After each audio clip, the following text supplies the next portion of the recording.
Jour 7, semaine de réveil de la gestion chrétienne de la vie. Ouvrir les fenêtres du ciel par Aniel Barbe.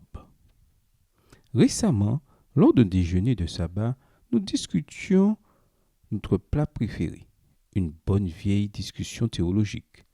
Au bout de quelque temps, la conversation s'orienta vers le problème des récompenses et des bénédictions. Dieu récompense-t-il présentement les fidèles ou bien les récompenses divines sont-elles réservées pour l'avenir? Quelle est la nature des récompenses divines, spirituelles, matérielles, ou les deux? S'il existe une récompense présente, quel est son but? Il est intéressant de constater que diverses positions existent parmi nous. Les chrétiens sont divisés sur le problème des récompenses divines. Pour certains, ceci signifie obéir à Dieu pour jouir d'une plus grande bénédiction, tandis que d'autres font complètement abstraction d'une récompense présente. Cette situation m'a conduit à revisiter Malachie 3, les versets 10 à 12, passage régulièrement cité pour décrire les récompenses divines réservées à ceux qui sont fidèles dans leur dîme. Un débordement de bénédiction. Malachie emploie un langage figuré. J'ouvre pour vous les fenêtres du ciel, pour décrire le résultat lorsqu'on rend au Seigneur une dîme complète. Précédemment, Moïse avait employé l'expression « les écluses du ciel s'ouvrirent » Genèse 7, verset 11, pour décrire la forte pluie qui tomba pendant les 40 jours du déluge. Ailleurs, il emploie une expression presque semblable « je vais faire pleuvoir du pain pour vous depuis le ciel » Exode 16, verset 4, pour désigner la manne, le moyen de subsistance quotidien et permanent pour Israël pendant 40 ans. L'expression « ouvrir pour vous les fenêtres du ciel » suggère l'idée d'initiative divine, d'abondance et de biens matériels. Malachie 3, verset 10 nous donne plus de précisions sur les résultats accordés aux fidèles donateurs de la dîme. Je déverse la bénédiction en abondance. Cet enseignement est en harmonie avec la promesse divine qui se trouve dans Deutéronome 28. L'introduction nous dit qui sont ceux qui reçoivent la promesse. Ce sont ceux qui obéissent à l'Éternel leur Dieu en respectant et en mettant en pratique tous les commandements. Plus loin, la bénédiction nous est décrite. L'Éternel t'ouvrira, l'Éternel t'ouvrira son bon trésor, le ciel, pour envoyer au moment voulu la pluie sur ton pays et pour bénir le travail de tes mains. Verset 12. Bien que l'amour et les bénédictions de Dieu précèdent la dîme, il est tout à fait biblique de reconnaître que Dieu ajoute d'abondantes bénédictions matérielles à ceux qui apportent fidèlement leur dîme. Ellen White confirme cette perception.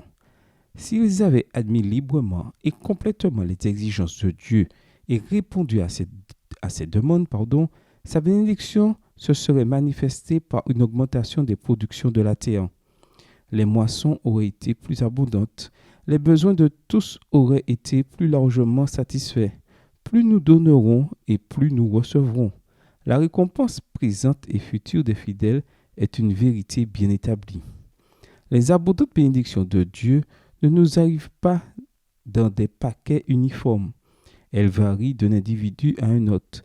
Certains ne mendiront pas leur pain, Psaume 37, verset 25, tandis que d'autres produiront une richesse abondante. Ellen G. White nous explique cette réalité diverse. Certains recevront le centuple dans cette vie et la vie éternelle dans le monde à venir, mais tous ne recevront pas le centuple en cette vie parce qu'ils ne pourraient le supporter. Faisons confiance à la sagesse de Dieu. Luc 16, versets 10 à 13 nous dit « Celui qui est fidèle dans les petites choses l'est aussi dans les grandes, et celui qui est malhonnête dans les petites choses l'est aussi dans les grandes. » Notre fidélité dans la dîme révèle que nous sommes capables de gérer davantage de bénédictions divines. Nous voyageons actuellement dans des territoires inexplorés. Beaucoup font face à de nouvelles circonstances de la vie pour lesquelles ils ne possèdent ni l'expérience ni les ressources. Dans ce genre de situation, la tentation de cesser d'apporter la dîme est généralement très élevée. Néanmoins, ne serait-il pas plus sage et plus rassurant de garder ouvertes sur nous les fenêtres du ciel? le plan de protection divin. Les deux versets suivants, Malachie 3, les versets 11 et 12, développent la pensée du verset 10. Malachie 3, verset 11 déclare: Pour vous, je menacerai l'insecte vorace, afin qu'il ne détruise pas les produits du sol et que la vie ne soit pas stérile dans vos campagnes. Ici, Malachie élabore sur les mesures protectrices de Dieu. La vie nous a enseigné qu'il ne suffit pas d'être béni, mais qu'il faut aussi préserver nos bénédictions et en jouir. Le prophète Michée décrit ainsi une conséquence de l'infidélité. Tu sèmeras, mais tu ne moissonneras pas. Tu presseras l'olive, mais tu ne te parfumeras pas d'huile. Tu feras couler le jus de raisin, mais tu ne boiras pas de vin. Michée 6, verset 15. Ce sont des scénarios frustrants de la vie. Lorsque les enfants d'Israël montaient à Jérusalem au cours des 3 pèlerinages festifs annuels, ils exprimaient par leurs chants leurs aspirations profondes. Heureux tout homme qui craint l'Éternel, qui marche dans ses voies. Tu profites alors du travail de tes mains. Tu es heureux, tu prospères. Psaume 128, versets 1 et 2. C'est ce qui se passe lorsque notre Dieu menace, immobilise et paralyse littéralement le dévoreur. Jésus mentionne la présence d'un dévoreur et nous rappelle son plan protecteur. Le voleur ne vient que pour voler, égorger et détruire. Moi, je suis venu afin que les brebis aient la vie et qu'elle l'ait en abondance. Jean 10, verset 10. Ces brebis connaissent sa voix et le suivent. Jean 10, verset 4. Il assure la protection et une vie abondante à ceux qui le reconnaissent comme propriétaire. À l'époque de Malachie, le peuple ne sut pas reconnaître Dieu comme Père et Maître. Malachie 1, verset 6. Le résultat fut que leurs bénédictions se transformèrent en malédictions. Malachie 2, verset 2.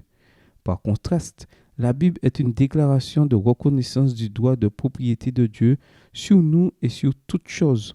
À ce titre, ceci permet à Jésus de nous enrôler dans son plan de protection. Il existe un grand besoin de protection divine à notre époque, si instable. Dieu est pour nous un refuge, un appui, un secours toujours présent dans la détresse. C'est pourquoi nous sommes sans crainte quand la terre est bouleversée, quand les montagnes sont ébranlées au cœur des mers. Psaume 46, versets 1 à 3. Dans un monde dans lequel le marché boursier oscille constamment, la guerre fait rage, la COVID-19 et la variole du singe nous menacent tous et le coût de la vie monte en flèche. N'est-ce pas la meilleure chose que de nous placer, nous et toutes nos possessions matérielles, sous la protection du Dieu Tout-Puissant? En rendant la dîme, nous nous inscrivons dans le plan de protection de Dieu. Davantage de bénédictions pour un objectif. Nous lisons dans Malachie 3, verset 12, « Toutes les nations vous déclareront heureux, car vous serez un pays de délices. » Ce verset utilise 2 expressions pour décrire la réaction des autres en voyant ceux qui apportent fidèlement la dîme. Vous déclareront heureux et pays de délices. L'expression vous déclareront heureux est aussi appliquée à la femme vertueuse de Proverbe 31. Ses enfants et son mari l'appellent bénie, verset 28. Ses louanges ne s'adressent ni à sa beauté, ni à ce qu'elle a acquis, mais à ses actions, qui ont été une bénédiction pour elle-même et pour les autres. Sa façon de bien faire les choses, les fruits de ses mains et ses œuvres. Marie, la mère de Jésus, fut aussi bénie parce qu'au travers de ses actions de sacrifice, le monde allait être béni. Luc 1, verset 48. On appelle béni celui ou celle qui devient une bénédiction spéciale pour les autres. C'est l'objectif des abondantes bénédictions supplémentaires. L'apôtre Paul élabore sur ce concept. Dieu peut nous combler de toutes ses grâces afin que vous possédiez toujours à tout point de vue de quoi satisfaire à tous vos besoins et que vous ayez encore en abondance pour toute œuvre bonne. 2 Corinthiens 9, verset 8. Pour Paul, les bénédictions ont un objectif altruiste.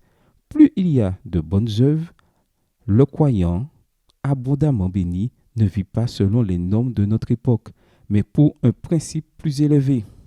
Non pas gagner plus pour dépenser plus pour soi-même, mais gagner plus pour devenir une plus grande bénédiction pour les autres. Acquérir plus de bénédictions n'est pas la finalité d'une dîme fidèle, mais c'est devenir un plus grand canal de bénédiction. L'expression pays de délices suggère l'augmentation de la capacité des enfants de Dieu à témoigner, le fait qu'ils deviendraient désirables. En jouissant d'abondantes bénédictions, Israël deviendrait un pays attirant et désirable. Beaucoup voudraient lui ressembler et en faire partie. Israël pourrait alors accomplir plus facilement le plan de Dieu à son égard. Toutes les nations de la terre seront bénies en ta descendance. Et ceci arriverait lorsque tu m'as obéi. Genèse 22, verset 18.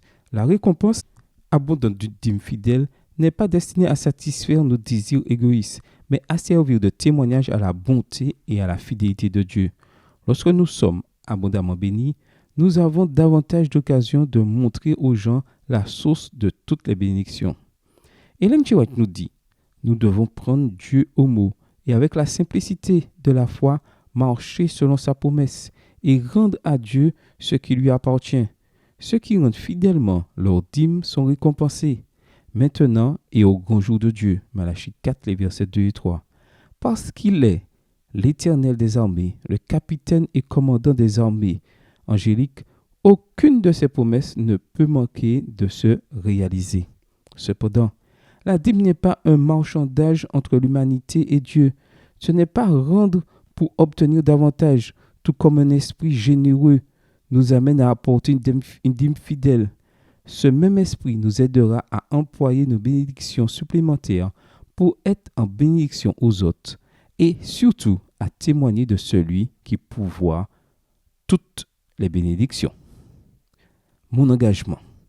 Rendre fidèlement la dîme du Seigneur, c'est-à-dire 10% de mes revenus. Amen. Que le Seigneur vous bénisse. Froid, quand faiblit mon courage, que ferais-je sans toi? Chaque jour, à chaque heure, j'ai besoin de toi. Viens Jésus et demeure auprès de moi.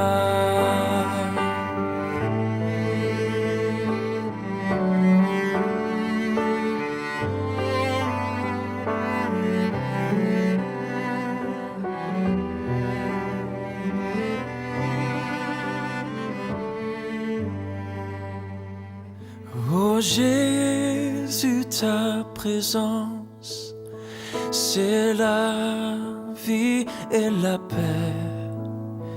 La paix dans la souffrance et la vie à jamais.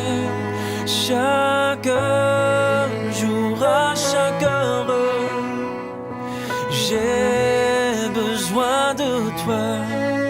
Viens Jésus et demeure auprès de moi. Chaque jour, à chaque heure, j'ai besoin de toi.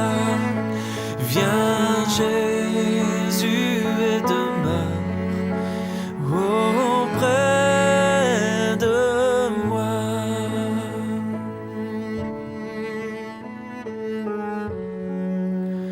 Auprès de moi.